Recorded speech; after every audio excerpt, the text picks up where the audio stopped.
Good day guys, patungo tayo ngayon sa Panabo Wharf.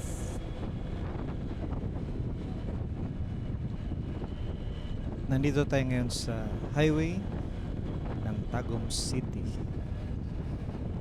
kung saan makita nyo ang maraming mga palmera. Dito rin ay maraming bakawan patungong Bingkungan. Tingnan nyo sa kaliwa, may malaking truck. Karga-karga ang bulldozer. Ang lakas talaga ni Optimus Prime ng Transformer. Bakit kaya nagkumpul-kumpul ang mga second dito? 4-lane rin ang daanan ng National Highway ng Tagum City. May espalto at meron ring concrete. Dito ay 6 lanes. Maliwalas ang panahon, maganda magmotor dahil walang ulan na nagbabadya. Ang kagandahan kapag 6 lanes ay smooth ang ating takbo. Wala ganong enkwentro sa unahan. Maganda rin sa paningin ang ating makita, lalo na kapag maraming mga luntian na mga pananim.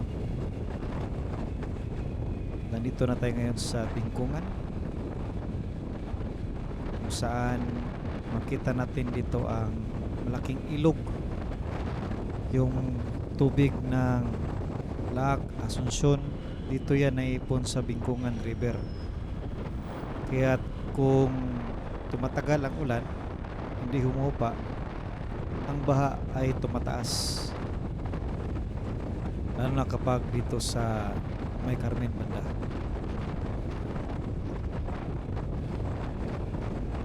Ito ang pinakamataas na tulay ng Tagum City. Yung ilog na yan ay Bingkungan River yan.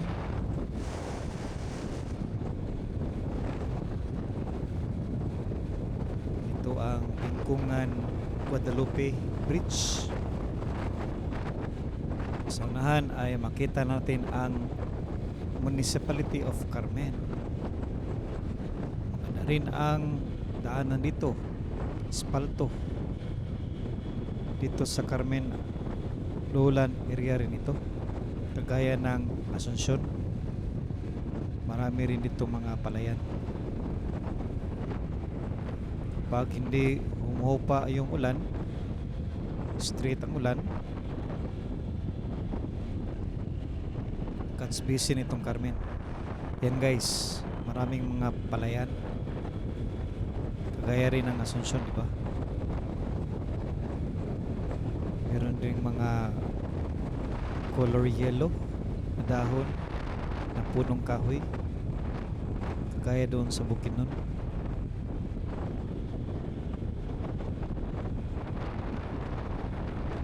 Meron pa silang malaking establishmento dito na tinatayo, parang warehouse yan.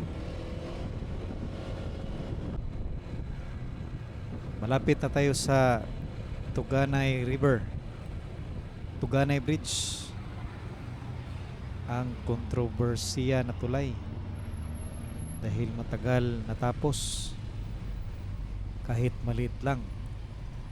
Pinansagan ito sa social media na The Longest Tulay, kasi hanggang ngayon hindi pa natatapos. Traffic rin dito guys, sa ating nakikita.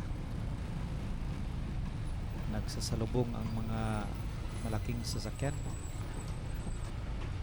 Ayan sa itaas, mayroon pang ginagawang ano ba yan, parang overpass.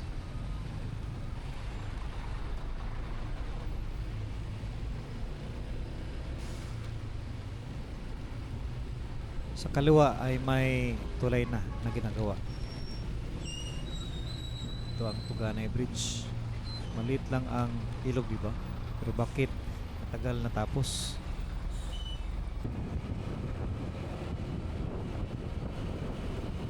Nandito pa rin tayo sa Carmen.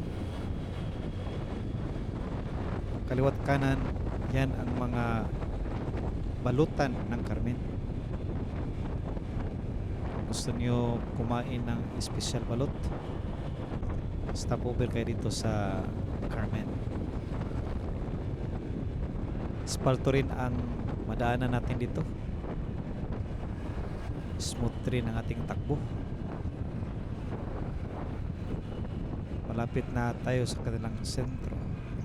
Diyan sa kanan, patungo yan ng Santo Tomas, Davao del Norte. Dito tayo sa kaliwa. Sa gitna ay landmark yan. May sinauna na weapon. Maganda rin ang Center Island ng Carmen dito guys. Parang kagaya lang ng Tagum City. Mataas rin. Ayan ang kanilang mga tricycle. Kulay yellow. Sa Tagum City ay color green. Marami ring tinatayo na establishment dito. At sa kanan makita natin ang kanilang bagong Isano Grand ng Carmen, Davao del Norte. By the way, ang probinsya nito ay Davao del Norte.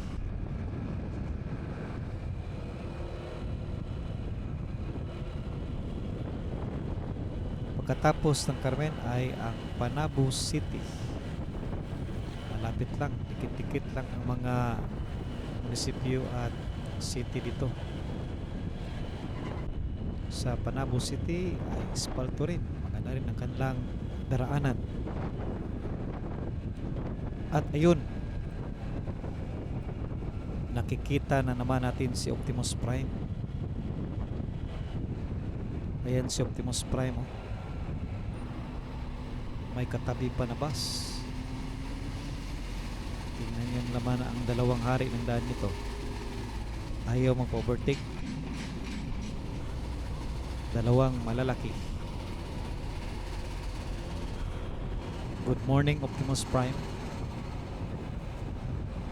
Nandito ka pala sa Mindanao. Ang laki ni Optimus Prime guys.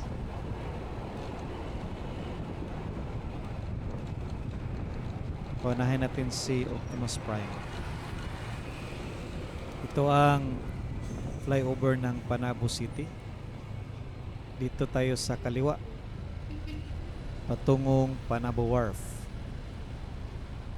Parang ang prime over na ito na si Optimus Prime, patungo rin ito ng Panabo Wharf.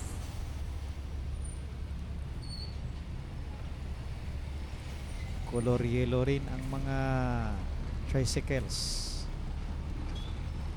ng Panabo City.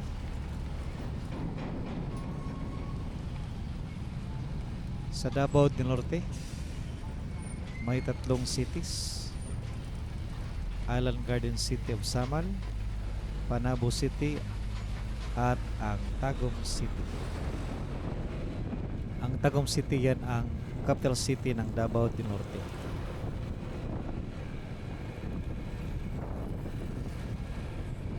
Lapad rin ang daan dito guys, patungong Panabo Wharf.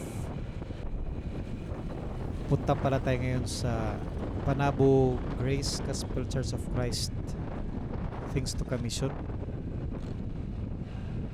dahil may workers meeting kami.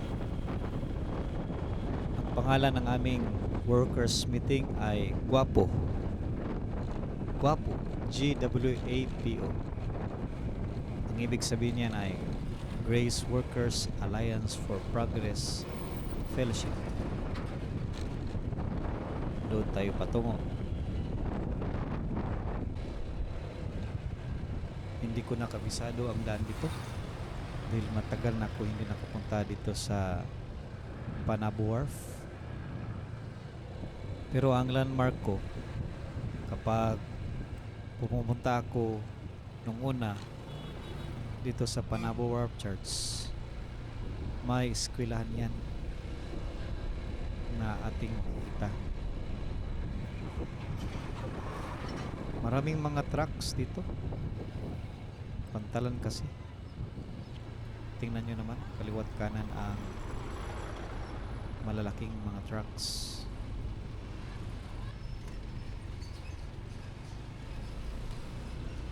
Ngayong araw ay Friday.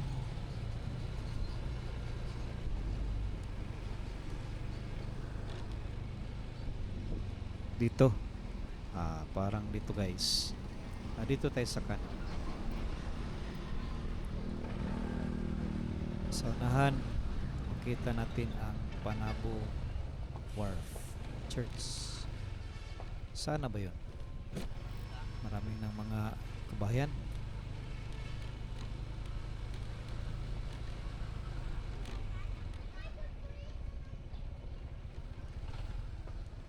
Ayun, oh, nakita ko na.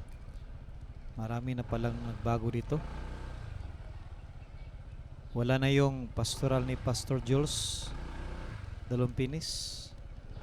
Yung IGBI box na pastoral. Parang IGBI box lang. Thank you for watching guys. See you and God bless.